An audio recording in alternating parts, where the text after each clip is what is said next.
Good morning. This is Samuel Jacob Kirshner welcoming you to our Breathe Livestream meditation.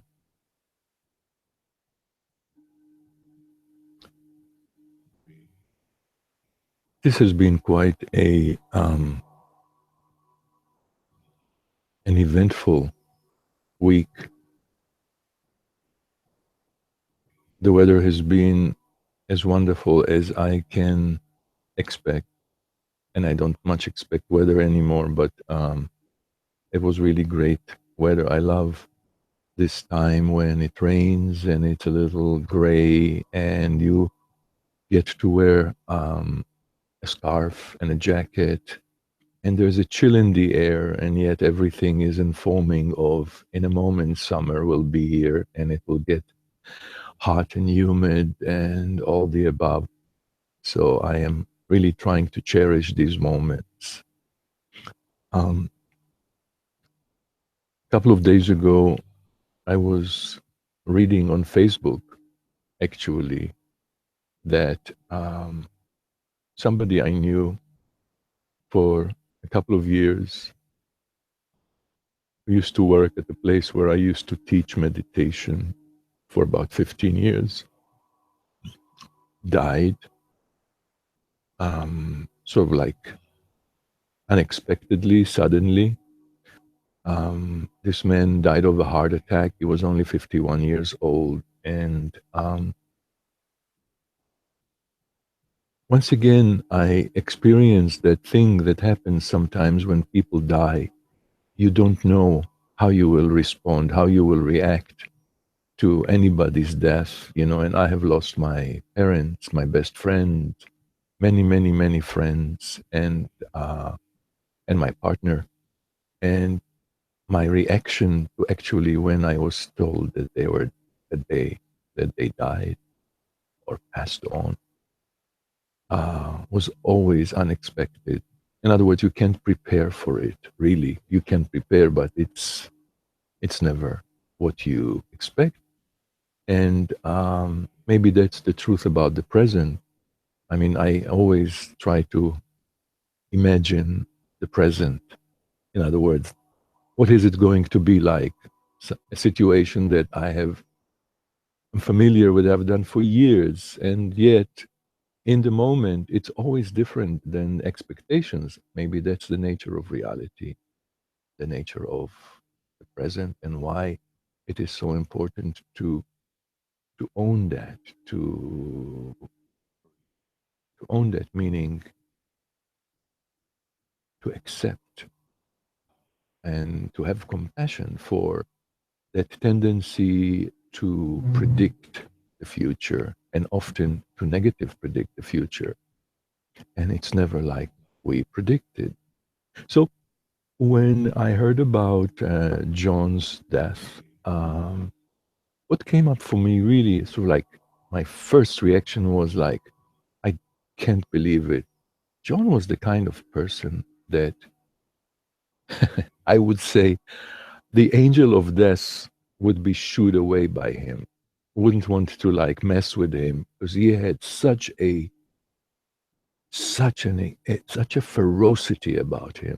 He very strong energy, and at times, for me, I experienced him as very intimidating. Um, I actually developed almost like a fear of him. For years, I used to come to that place on my weekly meditation class, and I would see him, and something in me would brace myself, getting ready um, for maybe a little, yeah, like danger. I was apprehensive about him, and at the same time, over the years of dealing with him, I have learned to appreciate his compassion, his love, his tenderness. He was somebody that I cannot think of and better person that you would want to be around on your deathbed. That's how compassionate, non-judgmental, and loving he could be.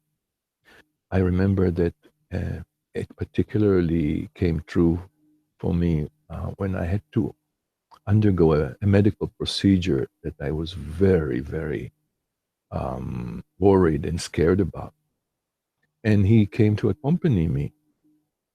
And the safety I felt around him and the, the sense of comfort that I felt in his presence, I never forgot it. And yet it was very hard to bring it into our encounters. It was almost like I almost felt with him that he was a little allergic to my over heartfulness. Um,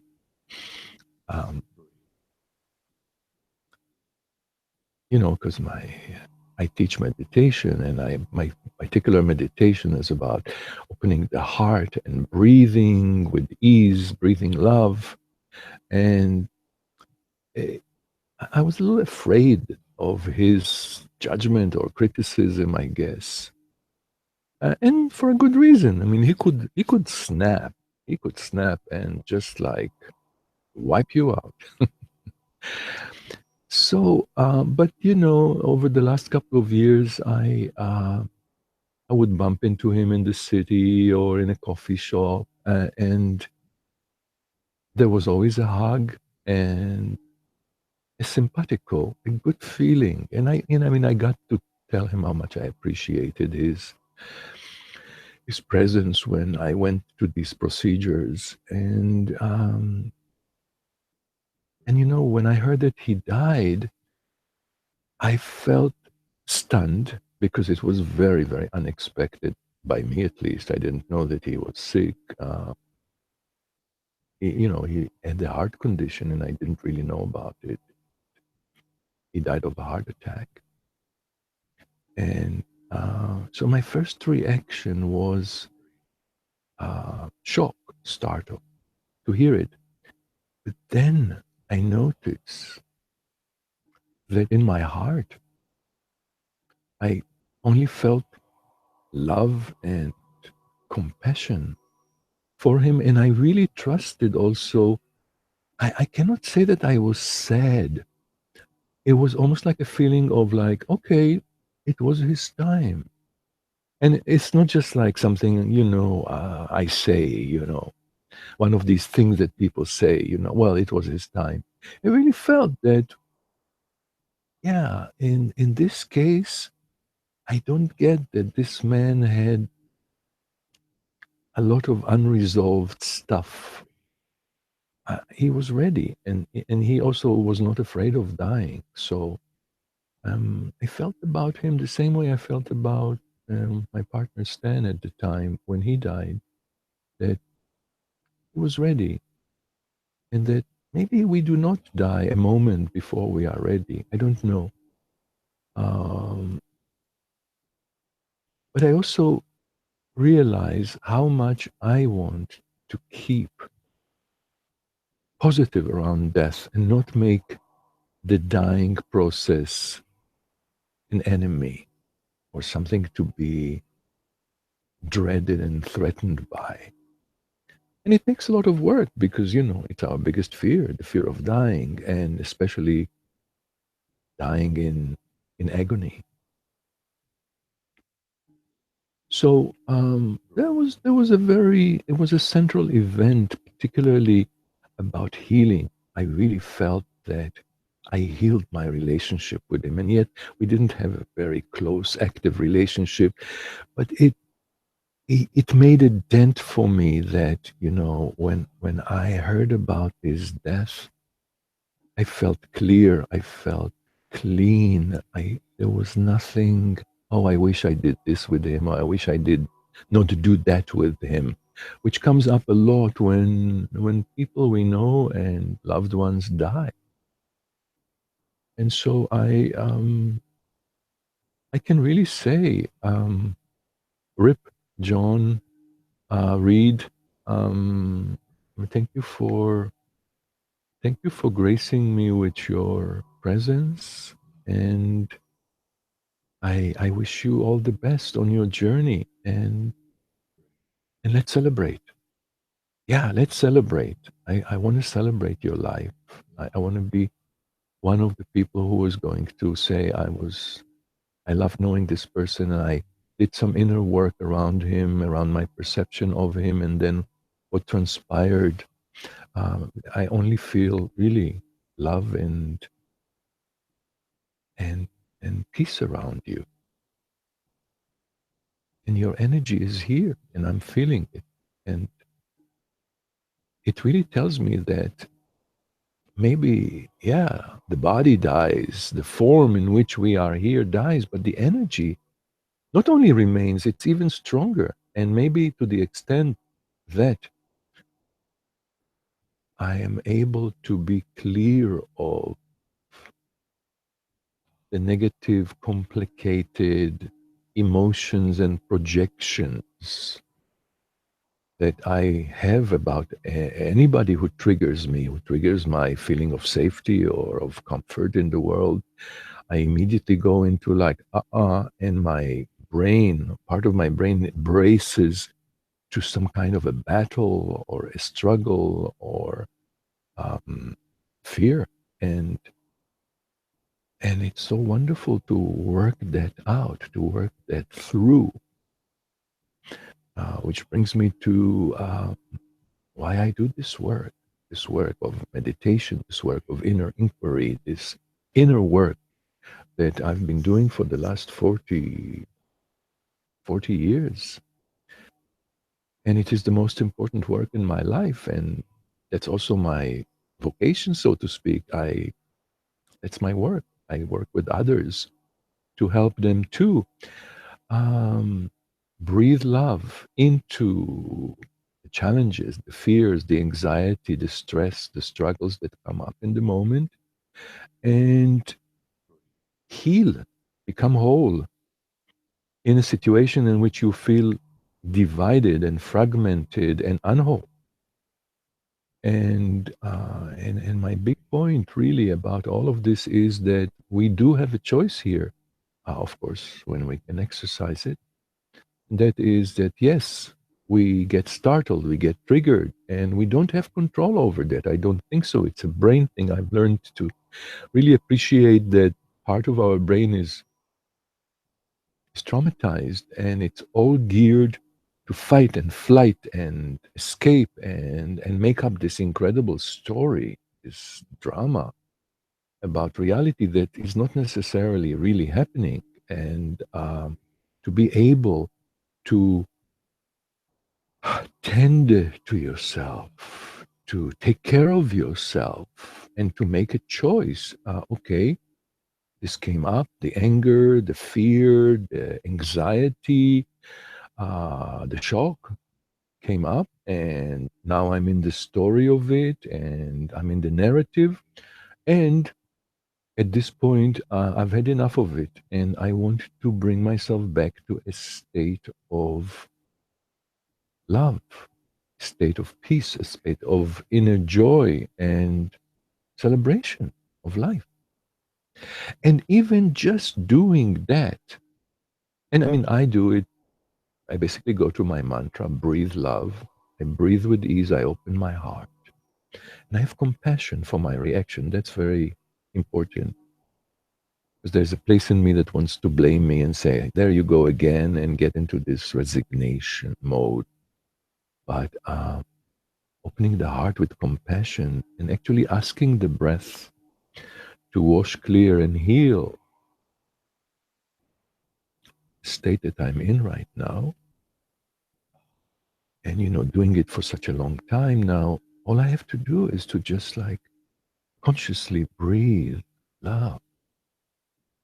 And it changes my chemistry and it returns me back to the moment. And I can let go of all that negative drama, um, which I call drama. For me, that's drama. It's a it's an emotional drama that something in me concocts, and it's been doing it for years and years and years. And I don't know that that's going to change, but what can change is the expediency with which I can say, okay, I've had enough.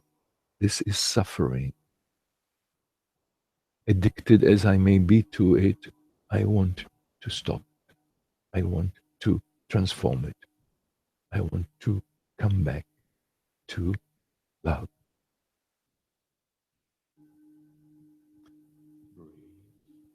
So, I mean, basically, this is really the practice of the breeze, the practice that I have developed in order to deal with these curves that life sends me all the time, and maybe you too. I don't know that everybody is dealing with it so intensely. But I always like to remind myself and others who are listening to me that for me, I know that this emotional drama can escalate into anxiety and depression. And if there is anything I can do nowadays to not perpetuate and escalate into depression, I will do it. I will do it. And especially when it's so simple, it's an awareness. It's really a commitment. It's a deep commitment to not abandon myself in that way and bring myself back to a state that I know is it's distorted. It's a distorted perception that uh, I need to transform, and I'm very glad to do that because the results are very fast these days, and I feel calm and joy and can continue with my life. And it's a cause for celebration. I think of it as really one of the most noble human uh, journeys is turning poison into medicine, especially nowadays. There's just so much negativity, and we all talk about it in social media, and everybody's got an opinion about everything. And okay, yeah, yeah, yeah, yeah, but we are not our opinions, and we are not our reactions. And at a certain point, you may be disgusted and disagree with what's happening right now with the president and the administration and all of that. But at a certain point, do you want to become like it by reacting to it and being your reaction? Because that's what happens, before you know it, you just work yourself into this negative state, and that's how you live inside. And so, what do you do here? What you're killing yourself in order to make a point that this shouldn't be happening, but it is. It is happening. So yeah, maybe there is a way in which we can continue to take care of ourselves while having our reactions and our opinions and our triggers coming up, and that doing that is cause for celebration. And I want to live my life in a sacred manner and in celebration, creative celebration. I love it, and it works for me. And of course, I want to share it with anyone who can benefit from it and would like to join. So now I think that it would be a good time to do our 5-step breathe meditation and breathe love into whatever comes up and experience this process for yourself. So the way you can participate in this is you can either visualize it and experience it internally, and you can also move with it and just follow the instructions and give full expression to some of the things I will be asking you to do, and I'm going to do the same thing. Breathe love with the 5 steps of the breeze. Pay attention to your breath. Slow it down, breathing in on the higher chime and out on the lower chime.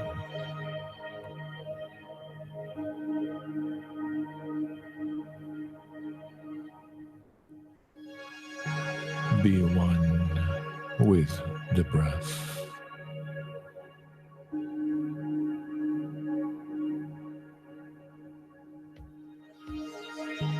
Shake and awake your numbness and disconnect. Feel the breath in your body and breathe with ease.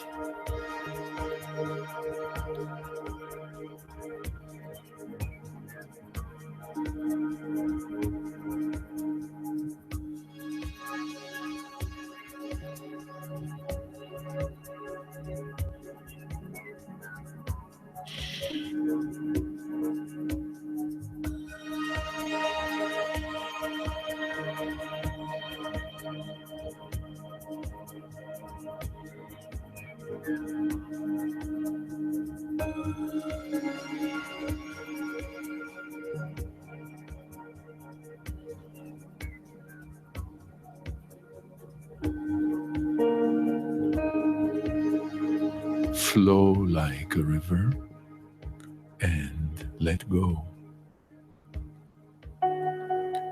Align your breathing and moving with the music and let go of struggle.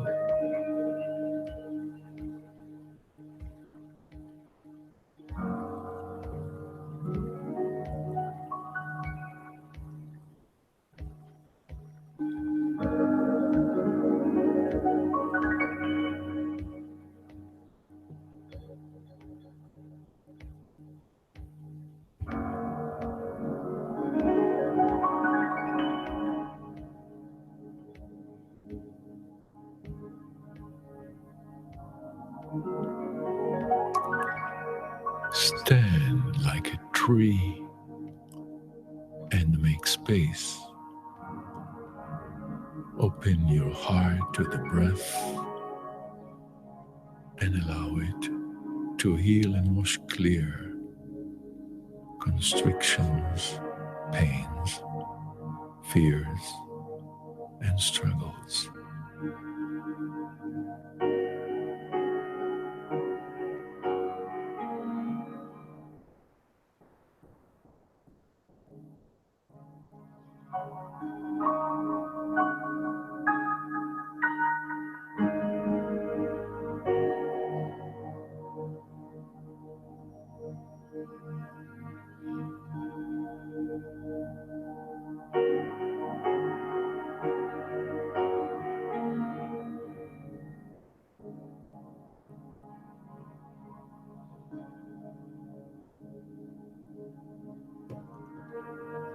Walk with grace. Walk the talk. Be present.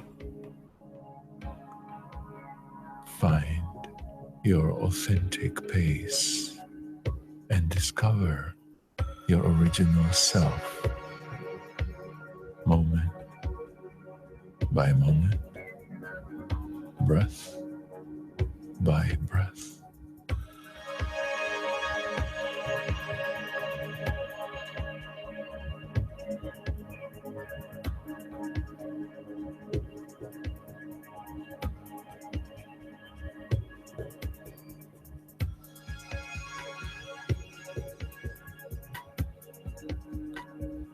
Dance and celebrate,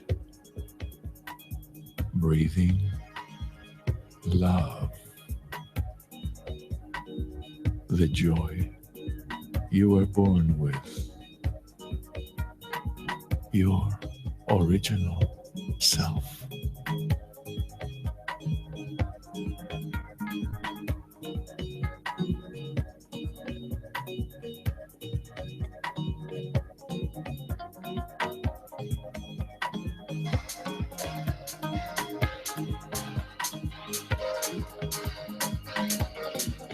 You were right. I know I can't get enough of you. Leave it all to bloom. You were right. I know I can't get enough of you. No, the things that I would do under the water. I'm sinking further down, floating on nothing. I'm nothing. Arms are wide open. I'm calling out your name. Sitting and waiting. I'm waiting. You were right. I know I can't get enough of you.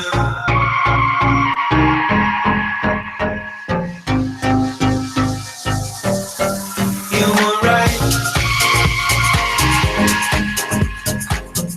I know I can't get enough of you. Leave it all to blue. You were right. I know I can't get enough of you. Things that I would do. Cold in the river. Lips moving, there's no sound. Pulling me under. I'm under. Okay. So, how do you feel right now? Do you like how you feel? I try to do this every day, particularly when I get up. I like to welcome the day in this way of clearing my psyche, my system from any stuck energy, negative energy, and welcome the day clearer, more joyful, calmer, more inspired and enthusiastic about life. If you'd like to learn more about uh, Artists of Living, which is our main program of training um, and coaching how to live like this in a sacred manner and in celebration, pretty much all the time. Of course, you know, there will be those times that we will get triggered and we will be hijacked from the present and not feel whole. Um, but part of this practice is how to return to it. And often I think that this is a practice for people who are sick and tired of being sick and tired, which is why I got into meditation to begin with. But if you want more information about our activities and offerings, I do this one-to-one and groups and trainings. We do it also with hospitals and organizations, refugees. It's very involved. But if you'd like more information about it, go to our website, the Breeze, BREAZE.com. You can also write me at samuel@thebreeze.com. And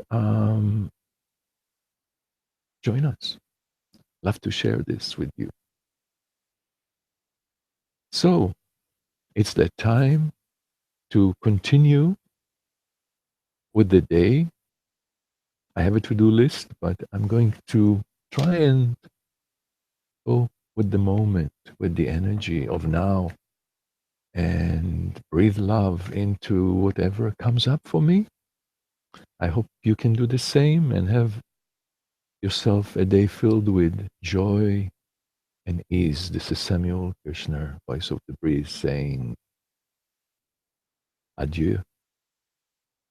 See you next week.